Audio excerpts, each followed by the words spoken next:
ایک خاتون خریداری کرنے مال میں گئی۔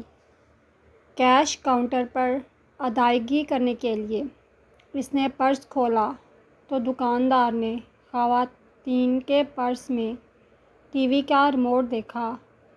دکاندار سے رہا نہیں گیا۔ اس نے پوچھا، آپ ٹی وی کے ریموٹ ہمیشہ ساتھ لے کر چلتی ہیں؟ نہیں، ہمیشہ نہیں، لیکن آج میرے شوہر نے خریداری کے لیے میرے ساتھ آنے سے انکار کر دیا تو میں ٹی وی میں مذہبی چینل لگا کے آئی ہوں۔ کہانی ابھی جاری ہے۔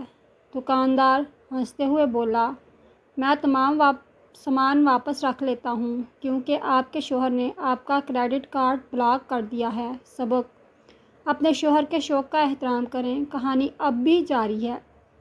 خاتون تھوڑی سی ہنسی، پھر اپنے پرس سے اپنے شوہر کا کریڈٹ کارڈ نکالا اور تمام بلز کی ادائیگی کر دی۔ شوہر نے بیوی کا کارڈ بلاک کیا تھا پر اپنا نہیں۔ سبق: ایک عورت کی طاقت کو کبھی کم نہیں سمجھنا چاہیے۔ عورت کے ایک ہاتھ میں لپسٹک، دوسرے ہاتھ میں موبائل، ایک کان پریشر کوکر کی سیٹی پر، دوسرا واٹس ایپ کی نوٹیفیکیشن پر، ایک آنکھ ٹی وی پر، دوسری شوہر کی حرکتوں پر۔ کون کہتا ہے عورت کی زندگی آسان ہے؟